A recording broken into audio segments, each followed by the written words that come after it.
چادر اوڑھ کے سوتی ہے۔ یا امام المنتظر الأجل الأجل یا امام المنتظر الأجل الأجل فاطمہ کے نور نظر الأجل الأجل فاطمہ کے نور نظر الأجل الأجل کب ہوں گے جلوگر الأجل الأجل کب ہوں گے جلوگر الأجل الأجل اب پردہ ہٹا دے یا مہدی اب پردہ ہٹا دے یا مہدی دیدار کرا دے یا مہدی دیدار کرا دے یا مہدی ماؤں کی دعا ہے یا مہدی ماؤں کی دعا ہے یا مہدی بہنوں کی صدا ہے یا مہدی بہنوں کی صدا ہے یا مہدی مجنودی مولا مہدی علیہ السلام بابا زید الانتر سلام علیہ اللہم صلی علی محمد وآلِ محمد۔ تو مومنات، اس مومنہ کی تڑپ اتنی تھی،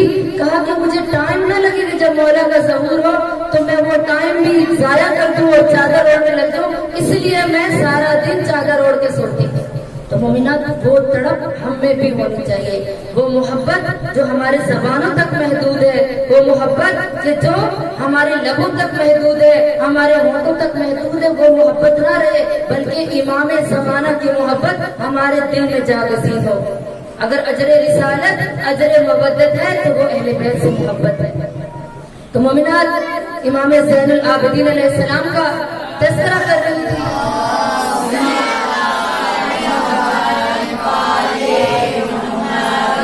یہ امام زین العابدین علیہ السلام والدین کا بہت احترام کرتے تھے، اور خصوصاً اپنی والدہ کا اس قدر احترام کرتے تھے۔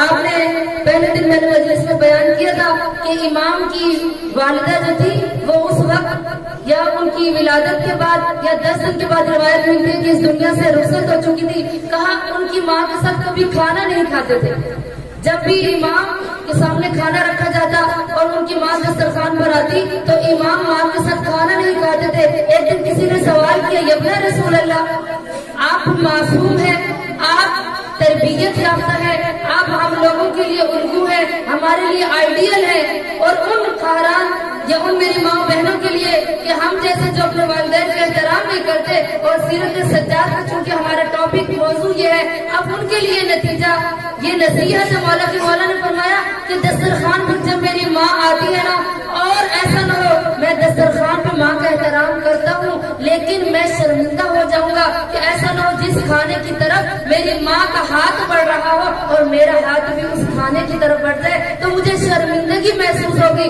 ایسا نہ ہو ماں سے پہلے میں کھانا تناول کر لوں، ایسا نہ ہو کہ ماں سے پہلے میں کھانا تناول کر لوں، اس لیے میں دسترخوان پر اپنی ماں کے ساتھ کھانا نہیں کھاتا۔ یہ ہے والدین کا احترام کہ جو ہمارے امام اپنی سیرت میں سکھا رہے ہیں، اپنی زندگی میں ہمیں سکھا رہے ہیں کہ والدین کا احترام، خصوصاً ایک ماں جو جنہوں نے پیدا کیا وہ ماں نہیں تھی، لیکن ایک منہ بولی ماں کا اس قدر احترام ہے۔ تو ذرا سوچئے گا کہ اگر ان کی ماں اپنی زندگی میں ہوتی تو وہ اپنی ماں کا کس قدر احترام کرتے۔ یہاں تک نہیں ملتا، کہا کہ امام کی زندگی پوری نمونہ عمل ہے، پوری فضائل سے بھری ہوئی ہے، پوری کمالات سے بھری ہوئی ہے۔ پورے علم و بردباری اٹھا کر دیکھے، ان کے تقوی کو اٹھا کر دیکھے، ان کے زہد کو اٹھا کر دیکھے، ان کے سجدے طولانی کو دیکھے، ان کی عابدوں کی زینت کو دیکھے، ان کی عبادت کو دیکھے۔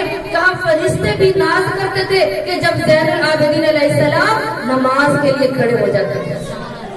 اور پھر اس کے بعد کہا امام جو ہے کیا کر رہے تھے، کہ ایک دن خانہ کعبہ کے قریب گئے، ہشام بن عبد الملک بن مروان کا پوتا، ادھر علی کا پوتا خانہ خدا کے حج کے لیے گیا، ادھر ہشام کیا دیکھا جب میں غفیر ہے، لوگوں کا رش لگا ہوا ہے، خانہ کعبہ کا گرد طواف کر رہے ہیں۔ اب ہشام نے کیا کیا، چونکہ اس کو بہت ناز تھا، بادشاہ وقت تھا، کہا اس نے کیا کیا، تختہ لگوایا، اپنے غلاموں سے اپنے نوکروں سے کہا میرے لیے تختہ لگواؤ تاکہ دنیا دیکھے کہ میں وقت کا بادشاہ آیا ہوں خانہ خدا کا حج کرنے کے لیے۔ اپنے لیے تختہ لگوانے کے بعد اب وہ جب جانے لگا خانہ کعبہ کی طرف، جب اس نے اپنے قدم بڑھائے تو کیا دیکھتا ہے کہ امام زین العابدین علیہ السلام خانہ خدا کی زیارت کے لیے، خانہ خدا کے طواف کے لیے آ رہے ہیں۔ تو لوگوں نے خود بخود ہی مولا کو رستہ دینے دیا. اب حسد کی آگ میں جلنے لگا. کہا یہ کیا ہو گیا, یہ کیا ہو گیا, میں بادشاہ وقت ہوں, مجھے دیکھ کے لوگوں نے خانہ کعبہ کے رستے کو نہیں چھوڑا. اب یہ کون آیا ہے کہ جس کے لیے لوگ خود بخود ہٹنا شروع ہو گئے. اس وقت فرزق شاعر نے اپنے قلم کو اٹھایا اور قلم اٹھانے کے بعد مولا کی شان میں قصیدہ لکھا. مولا کی شان میں اس نے عربی میں قصیدہ لکھا. کہا یہ جو آ رہا ہے نا, یہ صفا و مروہ کا بیٹا ہے, یہ ابن مرتضیٰ ہے, یہ ابن فاطمہ ہے, یہ ابن خدیجہ الکبریٰ ہے. اب جب شاعر نے کہنا شروع کیا, اب اس کو آپ کو پتہ ہے فرزق کی موت کس طرح سے واقع ہوئی. جب مولا کی شان میں اس نے قلم کو اٹھایا اور مولا کے قصیدہ خوانی شروع کی نا, اس وقت حشام دیکھ رہا تھا. فوراً خانہ خدا کے حج کے طواف کے بعد وہ گھر گیا اور فرزق کو طلب کیا اور اس کو اس دنیا سے رخصت کر دیا, یعنی اس کو قتل کروا دیا. یعنی اتنی حاصل کی دنیا, اتنی حاصل کی دنیا کہ امام کے احترام کو برداشت نہیں کر سکی. اور ان کے شاعر جو ان کے محبت اہل بیت رکھتا تھا, یہ پوری تاریخ بڑی بڑی ہے کہ جس نے بھی محبت اہل بیت کا دعویٰ کیا, کئی کسی کو سولی پر چڑھا دیا, کسی کو دیواروں میں چنوا دیا گیا, کسی کو آگ گرم کر کے اس پر تیل رکھا جاتا تھا, بڑے بڑے کڑاہی رکھے جاتے تھے, گرم کیا جاتا تھا تیل, اور ان میں محبت اہل بیت رکھنے والوں کو ڈال دیا جاتا تھا. اور لیکن کبھی انہوں نے دریغ نہیں کیا تھا, کبھی یہ نہیں کہا تھا کہ ہم جھوٹا دعویٰ کرتے ہیں, اور ثابت کیا تھا کہ ہم اہل بیت سے محبت کرنے والے ہیں. اللہ اکبر, یا رسول اللہ, یا علی, یا علی, زندہ باد, مرد آباد, علی علی, علی علی, علی علی, علی علی, یا علی. اللہم صلی علی محمد وآل محمد. تو مومنات, یہ امام سجاد علیہ السلام کی سیرت تھی. اور کیسا زمانہ تھا امام سجاد علیہ السلام کا. امام کی سیرت کا مطالعہ کرے تو انسان حیران ہو جاتا ہے, عقلیں دنگ رہ جاتی ہے. انسان اگر انگشت پہ دندان ہو جائے کہ مولا کے زمانے میں حدیث پر پابندی تھی. مولا کا ترک یہ تھا, طریقہ تھا, مولا کی روش کیا تھی کہ مولا نے 3 کام اپنائے. چونکہ وقت کے امام تھے اور لوگوں کی ہدایت بھی بہت ضروری تھی, امام نے ایک طریقہ اختیار کیا کہ مولا غلاموں کو خریدتے تھے, کنیزوں کو خریدتے تھے, اور اس کے بعد ان کو حافظ قرآن بنا کر, قرآن کے قاری بنا کر ان کو چھوٹی چھوٹی کام پر ان کو آزاد کر دیتے تھے. مولا کا یہ طریقہ تھا. کیوں؟ کیونکہ اس وقت حدیث پر پابندی تھی. امام سجاد علیہ السلام کے دور پر لوگوں کا یہ وتیرہ تھا کہ حسبنا کتاب اللہ کے نعرے لگاتے تھے کہ ہمارے لیے قرآن کافی ہے. کیوں؟ کیونکہ لوگ جانتے تھے, لوگوں نے امام کے دور میں 500 احادیث جلا دی گئی, نبی کی 500 احادیث جلا دی. کیا کر کہا یہ فساد کا جڑ ہے, یہ فساد کی جڑیں ہیں, ہمارے لیے قرآن کافی ہے. 500 احادیث امام کے دور میں لوگوں نے جلا دی. اور کون سے دور تک؟ کہا عمر بن عبد العزیز کے دور تک, یعنی 8 سال تک حکومت کی طرف سے پابندی تھی. حدیث کوئی بیان نہیں کر سکتا تھا. اگر کوئی بھی ممبر پر آ کر, کہیں مجمع عام میں جا کر, کہیں بلوہ عام میں جا کر نبی کی حدیث کو بیان کرتے تھے تو فوراً اس کو قتل کروا دیا جاتا تھا. صرف کہتے تھے ہمارے لیے کتاب اللہ کافی ہے. اب چونکہ امام معصوم تھے, اب لوگوں کو ہدایت بھی دینی تھی, تو مولا نے کیا کیا, غلاموں کو خریدنا شروع کیا, کنیزوں کو خریدتے تھے اور ان کو کس طرح سے تربیت کرتے تھے. کہا کہ امام اپنے گھر کا کام خود کرتے تھے. تاریخ کہتی ہے کہ امام کی 80 کنیزیں اور 100 غلام تھے, لیکن امام گھر کا کام خود کرتے تھے. میں کہوں گی مولا آپ کے گھر میں کنیزیں ہیں, آپ کے گھر میں غلام ہیں, آپ گھر کا کام خود کرتے ہیں, اپنے کپڑے خود دھوتے ہیں, اپنا بستر خود بچھاتے ہیں, کبھی اپنے لیے کھانا خود بنا رہے ہوتے ہیں. مولا پھر یہ 80 کنیزیں کس لیے, یہ 100 غلام کس لیے؟ تو مولا فرمائیں گے کہ دیکھو اس وقت حدیث پر پابندی تھی. اب مولا خود اپنے سارے گھر کے کام کرتے تھے, لیکن یاد رکھیے گا کہ مولا جب پانی طلب کرتے تھے نا تو پھر اپنی کسی کنیز کو آواز دیتے تھے, اور جب پانی پینا ہوتا تھا تو پھر کسی غلام کو صدا دیتے تھے اور یہ حدیث بیان کرتے تھے. کہا میں چاہتا ہوں میں پانی خود پی لوں, لیکن ایک پیغمبر کی حدیث ہے کہ پانی پلانے کا ثواب بہت زیادہ ہے, میں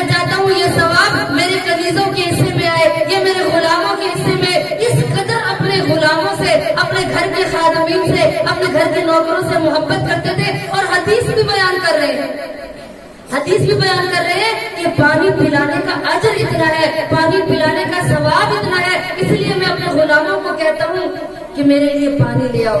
اور اب مولا کا کیا وتیرہ طریقہ کیا ہے؟ غلاموں کو بلاتے ہیں، کنیزوں کو بلاتے ہیں اپنی بارگاہ میں، بارگاہ امام میں جب کنیزیں بیٹھتی ہیں، غلام بیٹھتے ہیں، مولا ان کو حدیثیں سناتے ہیں اور حدیث کا راوی بنا کر، حدیث یاد کروا کر میرے مولا ان کو پانی پلانے کے اجر کے لیے ان کو آزاد کر دیتے ہیں۔ اب یاد رکھیے گا مومنات، اب اس گھر سے کون رخصت ہو رہا ہے؟ جس کو کنیز کو مولا نے آزاد کیا، جس غلام کو آزاد کیا پانی پلانے پر، ایک چھوٹے سے کام پر ان کو آزاد کر دیتے تھے۔ کیوں؟ کہا اس لیے کہ میں ان کو حدیث یاد کرا رہا ہوں۔ اب حافظ حدیث نبی بنا کر ان کو آزاد کر دیتے تو اب کون رخصت ہو رہا ہے؟ اب وہ غلام رخصت نہیں ہو رہا، اب وہ کنیز رخصت نہیں ہو رہی، بلکہ ایک حافظ حدیث نبی رخصت ہو رہا ہے، ایک مبلغ دین رخصت ہو رہا ہے، ایک حافظ قرآن رخصت ہو رہا ہے، ایک حافظ حدیث نبی رخصت ہو رہا ہوتا ہے، وہ کوئی عام بندہ نہیں رخصت ہو رہا ہوتا تھا۔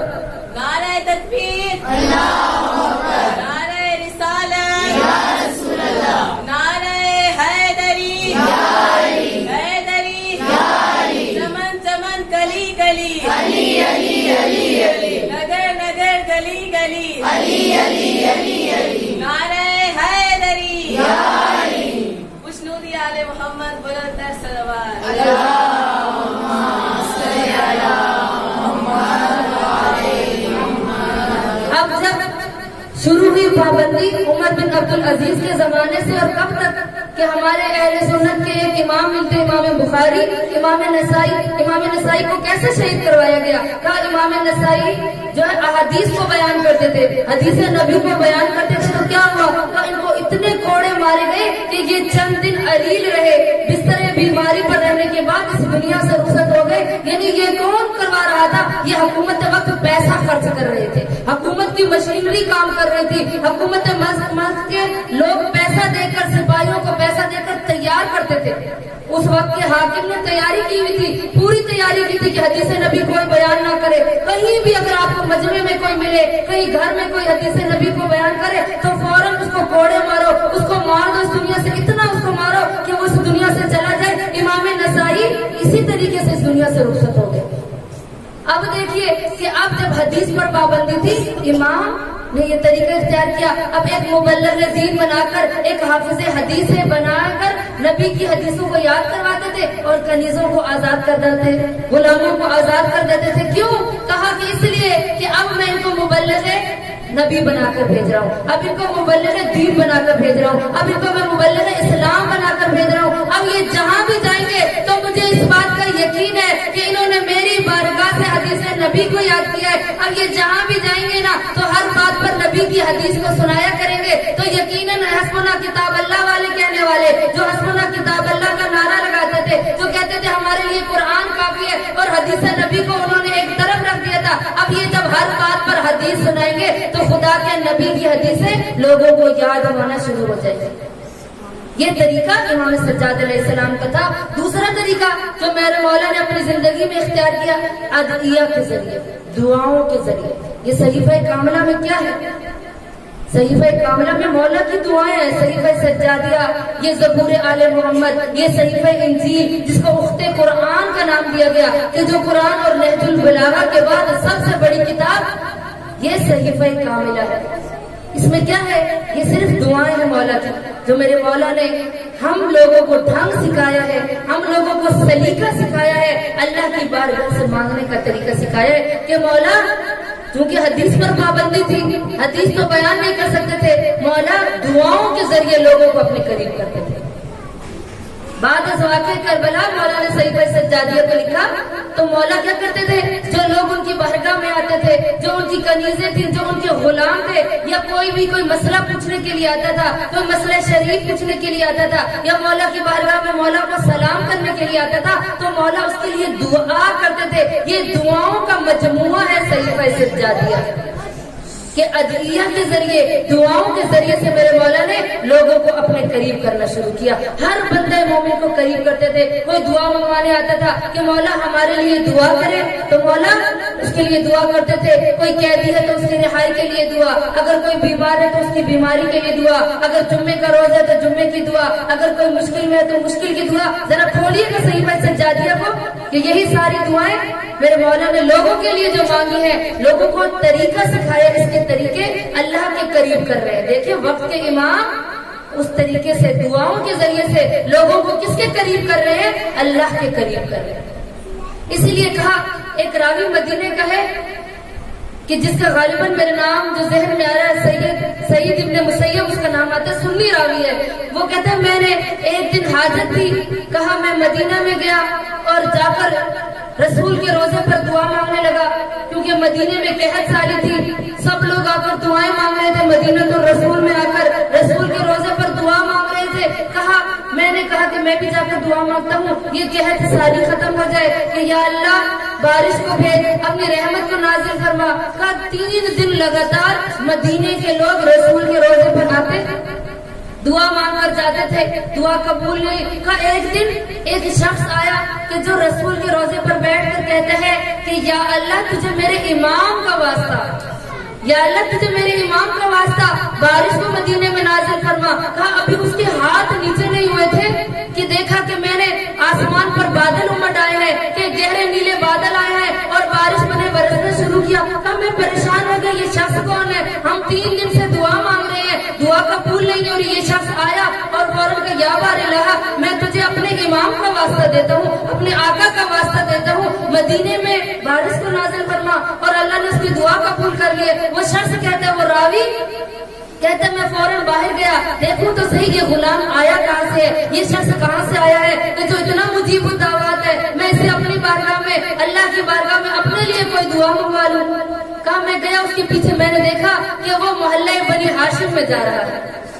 کہا وہ محلہ بنی ہاشم میں جا رہا ہے, اور محلہ بنی ہاشم میں جانے کے بعد مجھے یقین ہو گیا کہ وہ امام سجاد علیہ السلام کے گھر میں جب داخل ہوا تو مجھے یقین ہو گیا کہ یہ مولا سجاد کا غلام ہے. اب اس کی دعا سے اس کو یاد آیا کہ اس نے کیا دعا مانگی تھی کہ مولا تجھے میرے امام کا واسطہ, اور مولا نے دعا قبول کی. اب دوسرے دن وہ راوی کہتا ہے میں دوبارہ امام سجاد کی خدمت میں گیا. کہا مولا میں آپ سے آپ کا ایک غلام خریدنا چاہتا ہوں.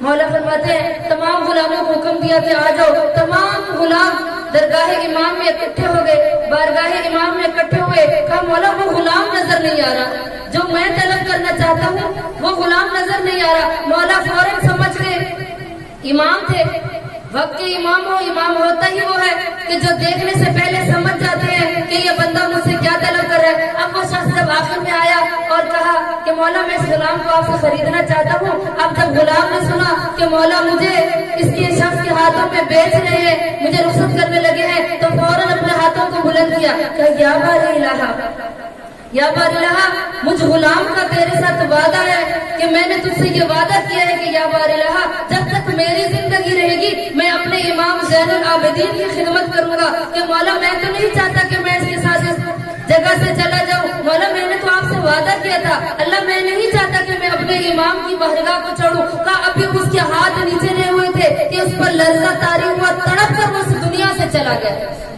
وہ تڑپ کر اس دنیا سے چلا گیا.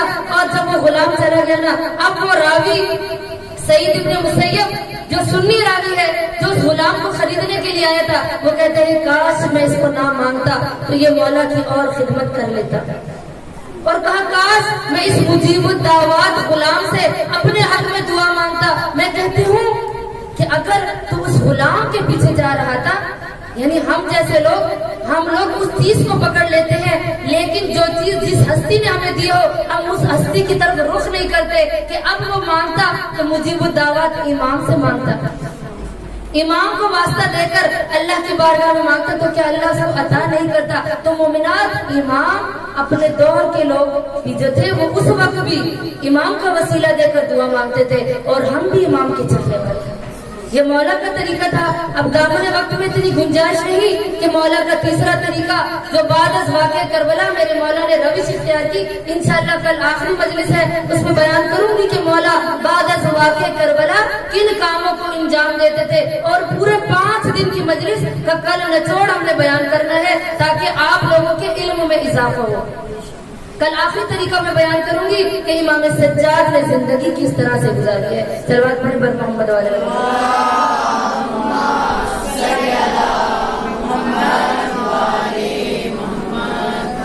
تو مومنات، یہ وہ ایام چل رہے ہیں کہ جو سادات کا قافلہ کربلا سے کوفہ اور کوفہ سے شام کی طرف روانہ ہے.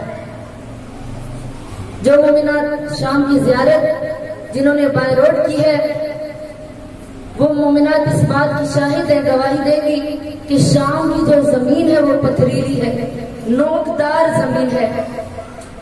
کہا کہ جب یزید لعین کے سپاہی اہل بیت کے قافلے کو کوفہ سے شام کی طرف لے کے جا رہے تھے نا، انعام کے لالچ نے ان کو اس قدر مجبور کر دیا تھا، اتنے خواہشات نفس ان پر غالب آ گئی تھی، اتنے بے دین ہو گئے تھے کہ سادات کے قافلے کو جب لے کے جاتے تھے نا تو یہ دیکھتے تھے کہ ٹائم بہت زیادہ ہو رہے تھے. یہ اونٹوں کو کوڑے مارتے تھے کہ اونٹ دوڑاتے تھے تاکہ جلدی ہم شام پہنچ جائیں. جب یہ اونٹوں کو دوڑاتے تھے نا تو بے پلانہ محملوں کے اوپر کچھ سیدانیاں اپنے بچوں کو گود میں لے کر بیٹھے ہوئے. اس لیے جب عراق سے شام کا بائی روڈ سفر کرے نا، جگہ جگہ پر سادات کے بچوں کی قبریں ہیں، جگہ جگہ پر امام زادوں کی قبریں ہیں. امام زادوں کی پورے شام کے راستے میں جائے نا تو سادات کے بچوں کی قبریں کہاں سے، کیسے وہ بچے وہاں پر پہنچے. مومنات سن سکیں گی جو چھوٹی چھوٹی اولاد والی مائیں ہے نا، اب جب بچوں کو مائیں بے پلانہ محملوں میں لے کر شام کی طرف یہ قافلہ جا رہا تھا نا مومنات، کہ یہ جب لعین اونٹوں کو دوڑاتے تھے نا، بچے ماؤں کی گود سے زمین پر گرتے تھے اور ماں کہتی تھی او میرے بچوں اللہ کے حوالے، اور تمہاری ماں مجبور ہے، اور بچوں کو چھوڑ دیتی تھی. اس لیے شام کے پورے راستے میں سادات کے اجڑے ہوئے گھرانوں کی اولادوں کی قبریں. اللہ ہمیں وہ وقت دکھائے ہم بھی شام جائے امام زادیوں کی اس جگہ کو دیکھے کہ جہاں پر میری آقا زادی خطبے دیتی رہی. یہ لعین جب سادات کے قافلے کو لے کر چلے نا، ارے جب شام کے دروازے پر یہ قافلہ پہنچا، راوی کہتا ہے کہ 3 دن سیدانیاں باہر شام کے دروازے کے باہر کھڑی رہی ہے. اور کھڑی رہنے کے بعد میری آقا زادی نے سوال کیا کہ بتاؤ کہ کیوں قافلے کو روکا گیا. تو اس وقت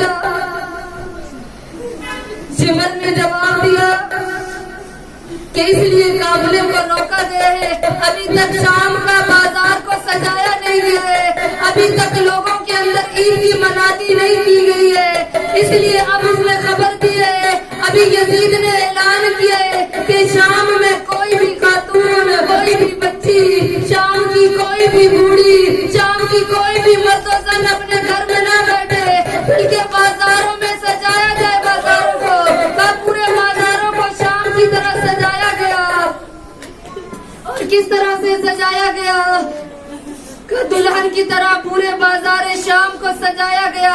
میری آقا زادی سید سجاد سے پوچھتی ہے کہ سید سجاد بتاؤ کہ ہمیں 15 آذانیں ہو گئی ہے، ارے 3 دن سیدانیاں شام کے دروازے پر کھڑی رہی ہے، اور لوگ کہتے تھے ابھی بازار شام کو مکمل طور پر سجایا نہیں گیا ہے. اس لیے آقا زادیہ 3 دن واپس ساتھ آج بھی موجود ہے کہ جہاں میری آقا زادیہ کھڑی رہی ہے. اور سید سجاد سے کہا اے سید سجاد، شام کو سجایا جا رہا ہے، ہر طرف سے طبل بجنے کی آوازیں آ رہی ہے. کہا دلہن کی طرح پورے بازار شام کو سجایا گیا، تمام مرد و زن شام کی گلیوں میں اکٹھے ہو گئے. کہا میری آقا زادی کہتی ہے سید سجاد ذرا سمر سے کہو کہ ہمیں کچھ چادریں لا دے. ارے میں شام میں کیسے داخل ہوں گی؟ ارے نہ محرموں کے مجمع کجا، اور ثانیہ زہرا چادر تطہیر میں پلنے والی، ارے زینب کجا. جب میری آقا زادی نے یہ سوال کیا نا اور کہا پھوپھی اماں یاد رکھنا سمر کے ہم قیدی بنا کر لائے گئے، ہم آل رسول کو قیدی بنا کر لایا گیا ہے. میری آقا زادی کہتی ہے سید سجاد